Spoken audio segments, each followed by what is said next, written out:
আসসালামু আলাইকুম। আমি আতিকুল্লাহ। ফ্রি বাংলা টিউটোরিয়ালের পক্ষ থেকে আপনাদেরকে স্বাগতম। গত পর্বে আমরা HTML কোডিং করা শেষ করেছিলাম এবং আমার HTML ফাইলটি দেখতে অনেকটাই এটির মতো। এবং আমি এখানে এক্সট্রা যে কাজটি করেছি সেটি হচ্ছে যে আমি আমার যেই ছবিগুলো, যে এই একটা ছবি এই একটা ছবি, সেই ছবিগুলো জাস্ট আমার ইমেজ নামে যে ফোল্ডারটি রয়েছে সেই ফোল্ডারের মধ্যে এই দুটি ছবি অ্যাড করেছি। এবং অগ্রিম আরও তিনটি ছবি এখানে অ্যাড করেছি। একটি হচ্ছে মেইল মার্ক ডট পিএনজি, একটি হচ্ছে লোগো ডট পিএনজি, আর একটা হচ্ছে বিজি ডট পিএইচপি। এবং আমার পিএইচডি টি ছিল এরকম। এবং আমি জাস্ট এই লোগোটি আমার জাস্ট লোগোটি এই লোগোটি আমি এখানে অ্যাড করেছি নতুন করে আমার ইমেজ ফোল্ডারে। এবং এখান থেকে আমি ক্রপ করেছি, যে এখানে আমার যে ক্রপ টুল রয়েছে সেই ক্রপ টুল দিয়ে আমি আমার এই একটা অংশ কেটে নিয়েছি। কেটে আমি আমার বিজি হিসেবে এখানে সেভ করেছি। আর এখানে মেল মার্ক নামে একটি ফাইল রয়েছিল, পিএনজি ফাইল, সেই ফাইলটি এখানে অ্যাড করেছি। তো এই হচ্ছে আমার এখানে নতুন। এবং আমি গতবার এটি হাতে টাইপ করেছিলাম এবং আমার হাতের টাইপের স্পিড অত বেশি ভালো না হয়, টিউটোরিয়ালটি অনেক বড় হয়ে গেছিলো। তো যেহেতু আপনারা টিউটোরিয়ালটি অনেকেই ডাউনলোড করেন, তো সেই হিসেবে ডাউনলোড সাইজ যত ছোট হয় সেই জন্যে সবাই আমাকে রিকোয়েস্ট করে থাকে। তো সেই জন্যে আমি টিউটোরিয়ালটি যতটা সম্ভব ছোট করার জন্যে আমি এবার এই পর্ব থেকে আর হাতে টাইপ করতে চাচ্ছি না, আমি জাস্ট কোডগুলো আপনাদেরকে বুঝিয়ে দিতে চাচ্ছি যে কিভাবে কিভাবে কাজ করতে হবে। তো সেই হিসেবে আমার এখানে সিএসএস যে ফোল্ডারটি আমরা নিয়েছিলাম সেই সিএসএস ফোল্ডারে স্টাইলস ডট সিএসএস নামে একটি ফাইল রয়েছে এবং এটিতে বাই ডিফল্ট কমন কিছু ফোল্ডার কোডিং করা রয়েছে। তো এবং এটিতে আমার যেই পিএইচডি ফাইল, সেই পিএইচডি ফাইলের অনুরূপ আমার ওয়েবসাইটটি এখনও তৈরি হয়নি। তো সেটির অনুরূপ করে আমার ওয়েবসাইটটি তৈরি করার ক্ষেত্রে এখন আমাদের সিএসএস ফাইল নিয়ে কাজ করতে হবে। তো সেই সিএসএস ফাইলের ক্ষেত্রে আমাদের প্রথমে যে কাজটি আমি করতে যাচ্ছি, যে এখানে আমি ব্যাকগ্রাউন্ড, সেই বিজি যেটি আমি ক্রপ করেছি সেই বিজিটি এখানে অ্যাড করতে যাচ্ছি। এবং সেটির জন্য আমি জাস্ট একটি লাইন নিচে আমি এখানে HTML, তারপর ব্যাকগ্রাউন্ড ব্ল্যাক এবং ইউআরএল, যে আমার যে ব্যাকগ্রাউন্ডের বিজি কালার যে বিজি ডট জেপিজি ফোল্ডারের ভিতরে যে ফোল্ডারটি ফাইলটি রেখেছি সেই ইউআরএলটি এখানে দেওয়া হয়েছে। এবং এটি যদি আমি সেভ করি এটি যদি আমি সেভ করি এবং এবার এটিকে যদি আমি গুগল ক্রোম ব্রাউজার দিয়ে ওপেন করি, তাহলে এখানে দেখতেই পাচ্ছেন যে আমার ব্যাকগ্রাউন্ড প্রথমে ছিল এরকম, এরপর আমার ব্যাকগ্রাউন্ড কালারটি এরকম হয়েছে। তো আবার আমি সিএসএস ফাইলের মধ্যে গেলাম। তো বন্ধুরা, এখানে আমরা এটির নিচে আমরা পেজ ওয়ার্প নামে যেই আইডিটি কল করেছিলাম, যে এখানে আমরা দেখতে পাবো যে পেজ ওয়ার্প নামে যে আমরা আইডিটি কল করেছিলাম ডিভের আন্ডারে, সেই পেজ ওয়ার্পে আমি উইথ মার্জিন এবং ব্যাকগ্রাউন্ড আমার যে মেইল মার্ক এবং নো রিপিট, এটি রিপিট হবে না, এটি দিয়ে আমি এটিকে সেভ করলাম। এবং এটি এবার যদি আমার পেজটিকে আমি রান করি, তাহলে প্রথমবার আমার শুরুতে ছিল এরকম, এরপর আমার ব্যাকগ্রাউন্ড কালার অ্যাড করলাম, এরপর এখানে আমার ব্যাকগ্রাউন্ড এটি চলে গেল এবং এখানে আমার এই একটি বক্সের মধ্যে আমার পুরো কন্টেন্টটি চলে আসলো। তো এটির ক্ষেত্রে আমরা যে কাজটি করেছি, যে এখানে আমার উইথ দিয়েছি 800, এই 800 উইথ এখানে দেওয়া হয়েছে। আবার এরপর এখানে মার্জিন, যে আমার উপরে এবং নিচে, যে উপরে এবং পেজের নিচে একটি মার্জিন অ্যাড করা হয়েছে এবং ব্যাকগ্রাউন্ড হোয়াইট কালার দেওয়া হয়েছে, যার ফলে এখানে দেখুন আমার পুরো ব্যাকগ্রাউন্ডটি ওই আমার যে বিজি কালারটি ইউজ করেছিলাম সেই বিজিটি হয়েছে, আর এখানে আমার ব্যাকগ্রাউন্ডটি মাঝখানে সাদা হয়ে গেছে। এরপর আমার টপ রাইট নো রিপিট, এবং আমার এই যে এখানে যে ব্যাকগ্রাউন্ডটি ইউজ করেছি এটি যেন রিপিট না হয় সেই কারণে আমি এটি লিখেছি। তো এরপর আমার যেটি নিয়ে আমি কাজ করতে চাচ্ছি সেটি এরপরে আসছে আমার হেডার।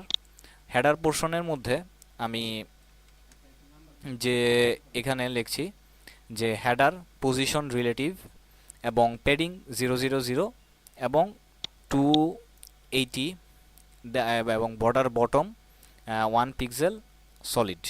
এবং এটি ইউজ করার ফলে আমার পরিবর্তনটি এখানে খেয়াল করুন যে এখানে আমার উইথ 280 দেওয়া হয়েছিল এবং এখানে একটি সলিড লাইন ইউজ করা হয়েছে, যেটির হচ্ছে এটি 1 পিক্সেলের একটি সলিড লাইন ইউজ করা হয়েছে, এবং ওইটির পজিশনের রিলেটিভ দেওয়ার ফলে এবং 280 দেওয়ার ফলে এখানে এটি এই রকমভাবে যে এটি থেকে আমার এটি দেখতেই পাচ্ছেন। তো এবার আমাদের এখানে দেখুন যে আমার এটি আমার পিএসডি ফাইলের এই কোণার মধ্যে রয়েছে।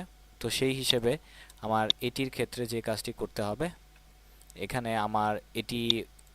আমরা যদি দেখি যে এটি প্যারাগ্রাফ ট্যাগের আন্ডারে রয়েছে, সেই কারণে আমি হেডার প্যারাগ্রাফ ট্যাগটিকে কল করে এখানে position absolute right 30 pixel, bottom থেকে 20 পিক্সেল এবং ট্রান্সপারেন্ট সবগুলো আপার লেভেলে হবে, এবং স্পেসিং যে একটি লেখা আরেকটি লেখা থেকে 2 পিক্সেল ফাঁক ফাঁক হবে, এবং ফন্টের সাইজ 20 পিক্সেল হবে। এটিকে আমি যদি সেভ করে আমি এটি যদি ব্রাউজারে ওপেন করি তাহলে এখানে দেখুন যে এটি বেশি উপরে চলে গিয়েছে। তো সেটির জন্য আমরা এখান থেকে আমাদের সিএসএস ফাইলটিকে এটির মধ্যে আমি দিতে পারি 15। আমি পেজটিকে রিলোড দিলাম।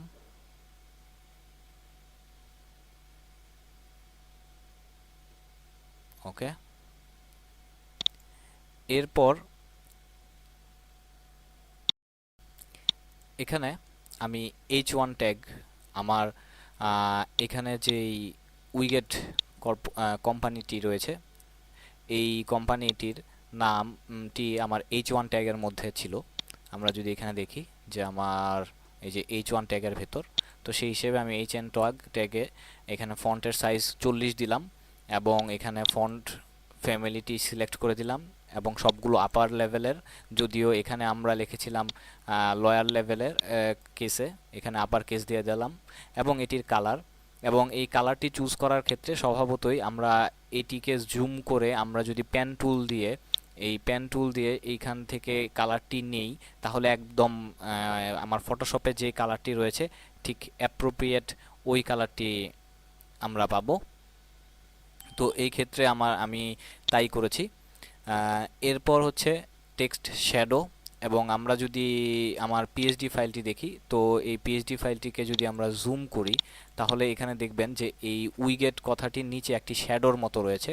তো সেই হিসেবে এখানে আমার শ্যাডো ইউজ করা হয়েছে এবং শ্যাডোর ব্যাকগ্রাউন্ড কালারটিও আমি ঠিক পেন টুল দিয়ে এখান থেকে এই পেন টুল দিয়ে সেই ব্যাকগ্রাউন্ডের কালারটি নিয়ে এখান থেকে আমি সেই কালারটি সিলেক্ট করে তারপরে এখানে এই কালারটি ইউজ করা হয়েছে। এরপর হচ্ছে বর্ডার লেফট যে কতখানি দূরে থাকবে এবং সলিড কালার এবং প্যাডিং এটি ইউজ করা হয়েছে। এবং এটিকে আমি যদি সেভ করে এবার যদি আমি আমার ফাইলটিকে ওপেন করি ব্রাউজারে তাহলে এখানে দেখতেই পাচ্ছেন যে আমার প্রথমে ছিল এটি এরকম, এরপরে আমার এখানে একটি লাইন চলে এসছে এবং আমার এই কোম্পানিটি চলে এসছে, কোম্পানির নামটি, এবং এখানে আমার ইএসটি এবং সবগুলো বড় হাতের হয়ে গেছে। যেমন প্রথম দিকে যদি আমরা দেখি যে এখানে আমার প্রথমটি বড় হাতের, পরেরগুলো ছোট হাতের ছিল, এখানে আমার সবগুলো বড় হাতের হয়ে গেছে। এবং আমার পিএসডি ফাইলের মধ্যে যেই ডিজাইন আমার ব্রাউজারের এই ফাইলে এখানেও সেই ডিজাইনটি হয়ে গিয়েছে। তো এবার আমাদের হেডার পোর্শনটুকু তো গেল, এরপর আমাদের যে কাজটি করতে হবে সেটি হচ্ছে লোগো।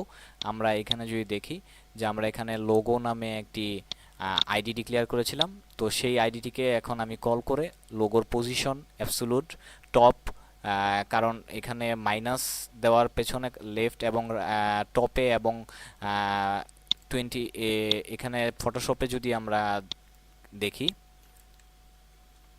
যে এখানে দেখুন যে আমার যেই মেইন কন্টেন্টটা, সেই মেইন কন্টেন্ট থেকে উপরের দিকে লোগোটা কিছুটা বেরিয়ে রয়েছে এবং বাম পাশে কিছুটা বেরিয়ে রয়েছে। তো সেই কারণেই এখানে আমার টপে -25 পিক্সেল এবং লেফট সাইডে -50 পিক্সেল বের করে দেওয়া হয়েছে এবং এর সাথে আমার লোগোটিকে এখানে অ্যাড করা হয়েছে ইউআরএল দিয়ে, এবং লোগোটি নো রিপিট, যেটি আর রিপিট হবে না, এবং লোগোর যে উইড এবং হাইট, অ্যাবসোলিউট যে উইড হাইট, সেই অ্যাবসোলিউট উইড হাইটটি এখানে দিয়ে দেওয়া হয়েছে যাতে লোগোটি আমার বড় ছোট না হয়ে যায়। তো এটিকে যদি আমি সেভ করি এবং এবার যদি আমার ব্রাউজার দিয়ে ওপেন করি, তাহলে এখানে দেখুন যে আমার এখানে লোগোটি ঠিকঠাক মতনে বসে গেছে, আমার উইগেট কোম্পানি এবং আমার যেই ফাইল সেই এটি, এবং যে লোগোটির নিচে এখানে লেখাটি শো করছে। তো এটি নিয়ে আমরা পরবর্তী টিউটোরিয়ালে কাজ করব, কিন্তু আজকে আমাদের প্রথমে ছিল এরকম, এখান থেকে আমরা অনেকখানি অগ্রসর হতে পেরেছি। তো পরবর্তী টিউটোরিয়ালে আরও কিছুখানি অগ্রসর হব। তো বন্ধুরা, আজকে এই পর্যন্তই, ধন্যবাদ।